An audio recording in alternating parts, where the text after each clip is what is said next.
ഏഴാഴികൾ ചൂഴുമുടിയുടെ ഭർത്താവായിരുന്നിട്ടും ഏതു സമയത്തും അങ്ങയിൽ ഭക്തിയുള്ളവനായിരുന്നു.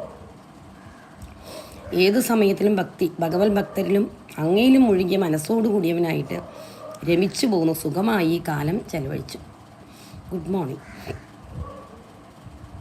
ത്വത്സംഗീഷുമഗ്നമന, ഈ ത്വദ്ഭക്തഭക്തി ഭഗവനിൽ ഭക്തിയുള്ളവനായി രാജാവിൻ്റെ മകനാണെങ്കിലും അംബരീഷൻ നല്ല ഭക്തിയോടുകൂടിയായിരുന്നു. ത്വത്പ്രീതയെ സകലമേവ വിധന്മതോസ്യ ഭക്തിയൈവ ദേവനജിരാദഭൃതാ പ്രസാദം ഏനാസ്യയാചനമൃതേപ്യഭിരക്ഷണാർത്ഥം ചക്രം ഭവാൻ പ്രവിധതാര സഹസ്രതാരം. എല്ലാം തന്നെ അവിടുന്ന് പ്രീതിക്കായി ചെയ്തു പോന്നിരുന്ന ഇദ്ദേഹത്തിൻ്റെ ഭക്തി ഒന്നിനാൽ തന്നെ അല്ലയോ ദേവ, അവിടുന്ന് കാലതാമസം ഒട്ടും കൂടാതെ പ്രസന്നഭാവമായി കൈകൊണ്ടു. ഭഗവാൻ ഇദ്ദേഹത്തിൽ തൃപ്തിയായി.